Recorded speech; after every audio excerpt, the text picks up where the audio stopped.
মুক্তিযুদ্ধের সংজ্ঞাটা এখানে একদম সুস্পষ্ট করেই লেখা আছে। সেটা হচ্ছে এটাকে ইতিহাস ভিত্তিতে করা। এখানে যারা সশস্ত্রভাবে রণাঙ্গনে যুদ্ধ করেছেন এবং এই যুদ্ধ যারা পরিচালনা করেছে সেখানে এরা মুক্তিযোদ্ধা হবেন। ঠিক একইভাবে মুক্তিযুদ্ধকে সফল করার জন্য নানান ক্ষেত্রে আমাদের বিদেশে এবং দেশের অভ্যন্তরে যারা সহযোগিতা কাজ করেছেন, যারা সশস্ত্র ছিলেন না কিন্তু কাজে যুক্ত ছিলেন, তারা সহযোগী মুক্তিযোদ্ধা হিসেবে ডেজিগনেট হবেন। এই ক্ষেত্রে কোনো বিষয়ে আমি সংজ্ঞাটা কি পুরোটা পড়েই দেব? এটা হচ্ছে এটা সঠিক নয়। সঠিক নয় এই অর্থে যে এখানে সুস্পষ্টভাবে লেখা আছে যে প্রবাসী বাংলাদেশ সরকার, মুজিবনগর সরকার, যেটা মুজিবনগর সরকার লেখা আছে, মুজিবনগর সরকার ও উক্ত সরকার কর্তৃক স্বীকৃত অন্যান্য বাহিনী তারা সবাই মুক্তিযোদ্ধা হবেন।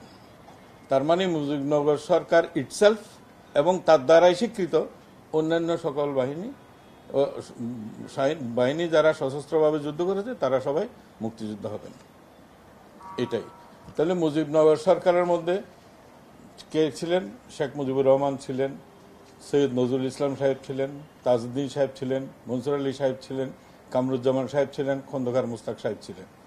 এরা সবাই মুক্তিযোদ্ধা। সব মশার বিরুদ্ধে সুরক্ষা দিতে এলো বসুন্ধরা এক্সট্রিম অ্যারোসল। মশার বিরুদ্ধে এক্সট্রিম সুরক্ষা। এই যুদ্ধটা এই সরকারটা পরিচালনা করেছে। এই সরকারের লেজিটিমেসির বাইরে কাউকে স্বীকৃতি দেওয়া হয়নি। এই সরকারটাই তখন ছিল বাংলাদেশের স্বীকৃত সরকার, যেটা প্রবাসী সরকার। এটা হয় নাই, কারণ রণাঙ্গনটা ওনারা পরিচালনা করেছেন।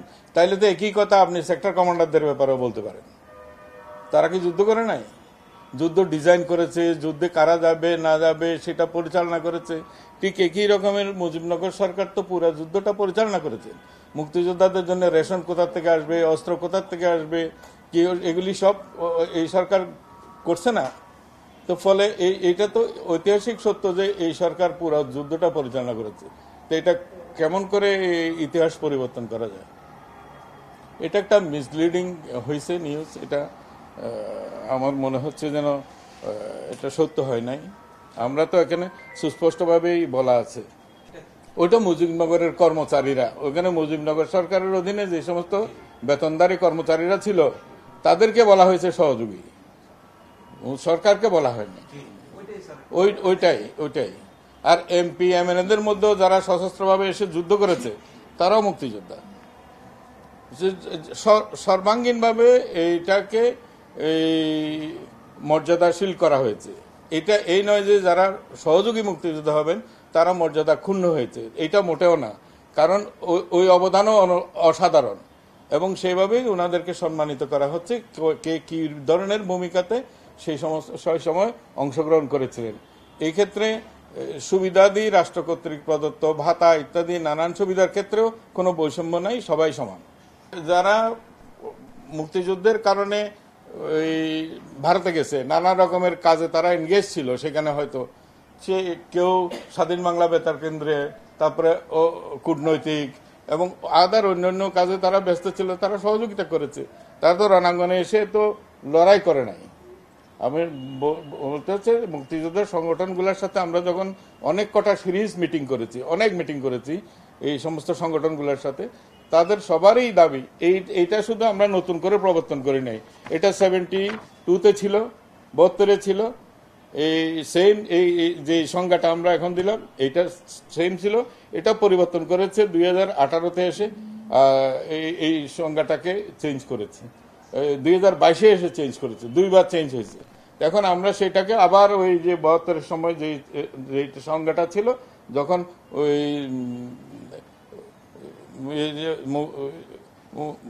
মুক্তিযোদ্ধাদের জন্য ট্রাস্ট গঠন করা হয়, কল্যাণ ট্রাস্ট, তখন এই সংজ্ঞাটা ওই মুক্তিযোদ্ধাদের দেয়া হয়েছিল। সেই সংজ্ঞায় আবার এটা মূলত ফেরত যাওয়া, মানে ইতিহাসকে ইতিহাসের জায়গায় রাখা। এখন একটা লোক আমি দাবি করছি আমি মুক্তিযোদ্ধা, উনি দাবি করতেন উনি মুক্তিযোদ্ধা, কিন্তু শাশ্বতভাবে বাংলাদেশের সমস্ত মানুষ জানে যে মুক্তিযোদ্ধারা কারা, মুক্তিযুদ্ধ কারা করেছে। এটা কোনো মিসলিডিং নাই, এটা পরিষ্কার হয়েছে, তো সুস্পষ্ট হয়েছে। এটা তো 2 বার 3 বার করে যাচাই হয়েছে, ব্যাটিং হয়েছে, অনেক কিছু হয়েছে, এটা সুস্পষ্ট। এখন আপনি যদি টুইস্ট করতে চান তাহলে তো আপনি করতে পারেন, সেটা তো অল টুগেদার ডিফারেন্ট জিনিস। এটা তো আমরা একেবারে নিরঙ্কুশভাবে ইতিহাসনিষ্ঠভাবে আমরা চেষ্টা করছি যাতে এই মুক্তিযুদ্ধটা সম্মানিত থাকে, এটা কন্ট্রোভার্সিতে না যায়, কেউ যেন এটাকে বিতর্কতে না করতে পারে, সেটাও আছে। একই সাথে নিচের দিকে খালি পড়তে থাকেন, আপনি ওইটাকে ওটুকু পড়লেন তো আবার পড়তে থাকেন, সবই একই সাথে। তারা মুক্তিযুদ্ধের সহযোগী, তাদেরকে ডেজিগনেট করা হয়েছে, তারা মুক্তিযুদ্ধের সহযোগী। সহযোগী অর্থ এই নয় যে তাদের স্ট্যাটাস খর্ব করা হয়েছে, তাদেরকে ওই অবদানেই তাদেরকে স্বীকৃতি দেওয়া হচ্ছে যে উনি গান করেছেন। এটাও কম গৌরবের ব্যাপার না তো। ওইটাকে যুদ্ধের সময় কেউ রাইফেল নিয়ে মাঠে লড়াই করেছে, কেউ ওই গান, কবিতা, নাটক ইত্যাদি করেছে, কেউ ফুটবলও খেলেছেন, কেউ কূটনৈতিক কাজে ব্যস্ত ছিলেন, জনমত সংগঠনের কাজে ব্যস্ত ছিলেন, এবং আর কেউ ওই বিভিন্ন রাষ্ট্রের সাথে বাংলাদেশের মুক্তিযোদ্ধাদের জন্য অর্থ ইত্যাদি সংগ্রহের কাজে ব্যস্ত ছিলেন।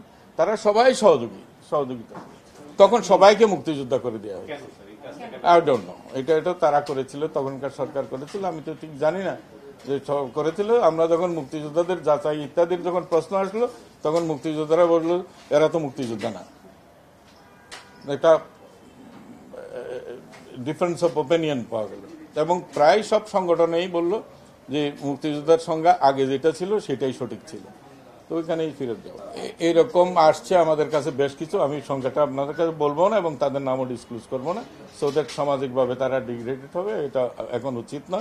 আর একটা আমাদের ইচ্ছাও আছে, এই অধ্যাদেশটা হয়ে যাওয়ার পরে মুক্তিযোদ্ধাদের সংসদটাও পুনর্গঠন হচ্ছে, তখন আমরা যাচাই বাছাইতে যখন যাব তখন একটা ইন্ডেমনিটি সরকারের দেওয়ার ইচ্ছা আছে, যারা অমুক্তিযোদ্ধা হয়েও যারা মুক্তিযোদ্ধা তালিকাভুক্ত হয়েছেন তারা যেন চলে যান। ইতিমধ্যেই অনেক কোনো পরিসংখ্যানগত বিষয় না নিয়েও নানা রকমের সংবাদ ছাপাচ্ছে, এতজন মুক্তিযোদ্ধা বুয়া আছে, এটা আছে সেটা আছে, সেরকম আমরা বলতে চাই না। আমরা একেবারে নিয়মনিষ্ঠ আইনবিধিভাবে যাচাই বাছাই করে আমরা বলবো, এবং সেইভাবে আমরা কার্যপদ্ধতিগুলো নিরূপণ করছি।